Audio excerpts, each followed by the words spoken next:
Okay guys, so today I am back with a spring tutorial for you guys. I've already primed my eyes, so I'm going to start by going to the Kat Von D Metal Matte Palette. This was limited edition, but any matte pale yellow shade you have will do. I am using the shade Feather, and I am just building this up in my crease to the intensity that I want it to be before I go into the Zulu palette by Juvia's Place, and I'm taking the shade that I don't know the name of because this palette has no names.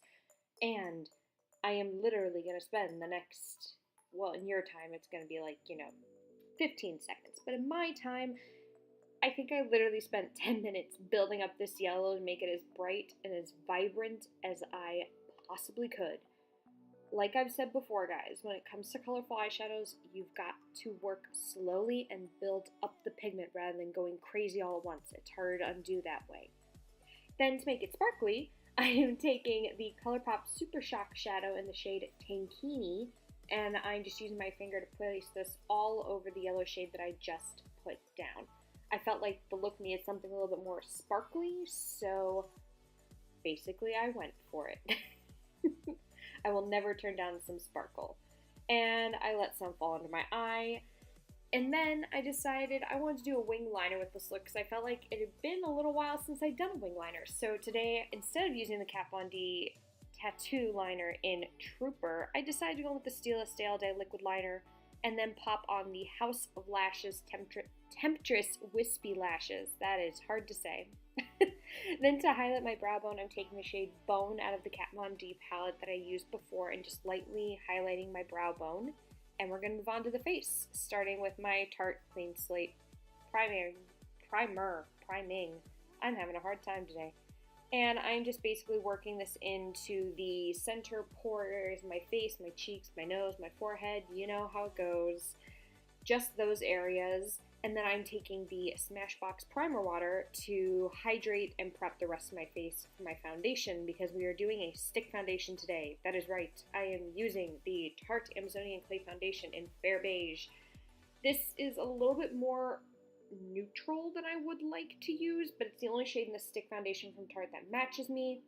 And I'm using the Smashbox primer water to hydrate the foundation so that it'll blend easily with a sponge. My feeling is when it comes to stick foundations, you need to do this to help them move, otherwise they don't work well with sponges. And now I am going to highlight my face using my Tarte Shape Tape in Fair. What else is new? And yes, I am well aware that there is a huge gaping spot right above my eyebrow that I did not put any foundation on, that I didn't catch until now when I went to edit this. Don't worry, you won't be able to notice it by the time we're done. We get some concealer and stuff going in there. I'm just blending this out. By the way, the sponge I'm using is the L'Oreal sponge, the pink L'Oreal sponge. I love this sponge, and they did something to it.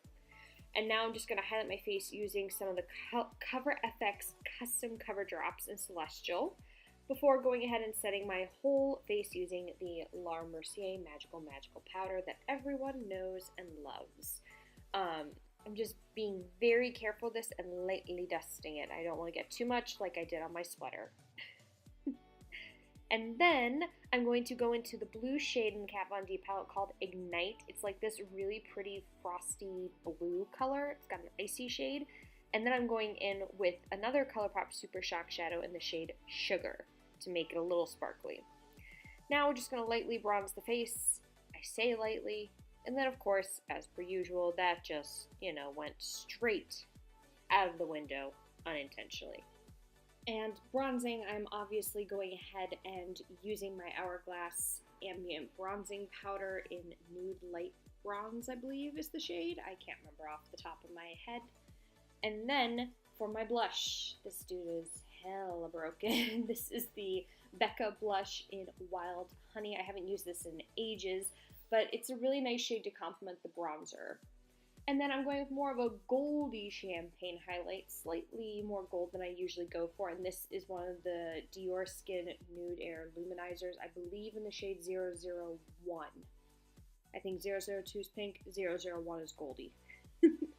And then once again, setting my whole face with Smashbox before going in to line my lips. I am lining them using the NYX Suede Matte Lip Liner in London, before going in with the Dose of Colors Matte Liquid Lipstick in Supernatural. And that is it. That is the finished look, you guys. Nice, glowy, radiant for spring. Thanks for watching, and I'll see you later. Bye.